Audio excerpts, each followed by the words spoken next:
ছোট থেকে বাপ মার আদরে মানুষ করে, কত না শখ করে, কত না তুলে তুলে করে রাখে, কিন্তু বড় হলে সব টুকাইদের হাতে গিয়ে পড়ে।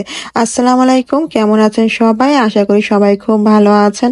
আচ্ছা, আমরা রান্না করব এটা কি কচু, মান কচু না পানি কচু, কি কচু আমি জানি না, ছলা কচু, কুই কচু আমি কিছুই জানি না, কিন্তু তারপরে এই কচুটাই আমি খাবো। মানে নামটাই আমার মনে নেই, কি বলবো বলেন তো। এখন নাম শুনতে গেলে আবার আমাকে দৌড়তে হবে, দৌড়তে গেলে আবার আমার ছেলে উঠে যাবে, যা দরকারই নেই। তো কচুটা রান্না করব হচ্ছে মাছ দিয়ে, মানে হচ্ছে মাছের মাথা দিয়ে। এই মাছের রুই মাছের মাথা ছিল একটা, কাতলা মাছের মাথা ছিল একটা, তো ভাবলাম দুটোই দিয়ে রান্না করা হয়ে যাক। মানে বড় মাছের মাথা তো আসলে ওভাবে জামাই আপন করার জন্যই মানুষ কেনে, কিন্তু আমাদের বাসায় ওরকম খায় না, কেউ খায় না। আমার জামাইয়ের প্লেটে দিলে সে তুলে রেখে দেবে।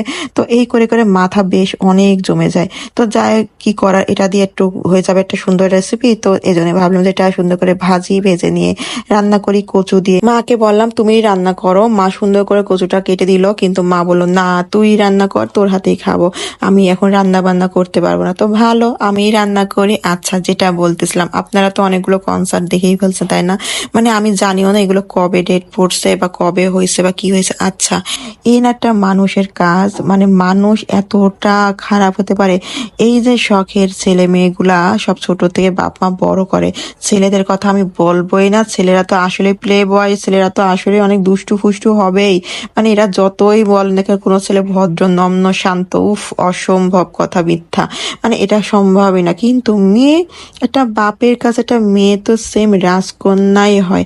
মানে রাজকন্যার কম হয় না, বাপের কাছে একটা মেয়ে সন্তান এমনই হয়। মেয়েরা তো বাপের কাছে আদরের, পরিবারের কাছে আদরের, অনেক লক্ষ্মী বাচ্চা হয়, অনেক শখের বাচ্চা হয়। সেই মেয়েটা বড় হয়ে তোমরা যে বাপ মা এই যে ভার্সিটিতে ঢুকায় দাও, তোমরা থাকো গ্রামে পড়ে, বাচ্চাটাকে দাও শহরের ভিতর ফেলাই দিয়ে কি করো? সারা রাত তোমার মেয়ে যে এই যে ছোট ছোট ড্রেস গুলা পরে এই বয়ফ্রেন্ডে কোলে উঠে নাচানাচি আর বিড়ি ধোয়া উঠানো, ইস আল্লাহ মাফ করুক।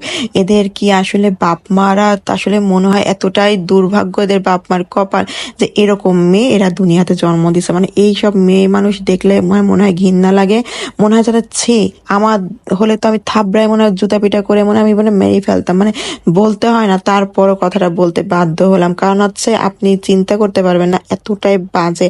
আর কি সব ছেলেরা, হ্যাঁ প্রেম করার জন্য তো একটা ভালো চেহারা দেখে তোমরা প্রেম করো, টুকায়ের মতো লাগে এক একটা।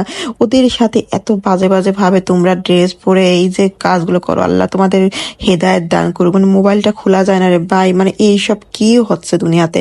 এই স্বাধীন দেশ এসে আসার পর থেকে আমি খেয়াল করছি যে আরো বেশি এইগুলো খুব মানে দেখায় মানুষ করতেছে, মানে ওপেনলি এগুলো করতেছে।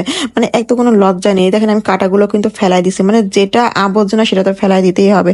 তা আমাদের দেশের উপরে কিন্তু এই আবর্জনা, মানে আমার যেটা মনে হয় এদের কারণে আরো 10টা মেয়ে খারাপ হচ্ছে। ছেলেদের চোখে মনে হচ্ছে সব মেয়েরা ওরকম, কিন্তু না। ঘরে এমনও লক্ষ্মী লক্ষ্মী মেয়েরা থাকে যারা খুব শান্ত শিষ্ট, বাবা মার লক্ষ্মী মেয়ে, স্বামীর লক্ষ্মী বউ। তো ওদের জন্য সব মেয়েকে দোষারোপ করা যাবে না। ওরা ওদের মতন, আমরা আমাদের মতন। তো কেমন লাগলো আমার এই কচু রান্নাটা? আমি সাথে সাথে সবাইকে একটু কচু দিয়ে দিলাম। সব ভালো থেকো, আল্লাহ হাফেজ।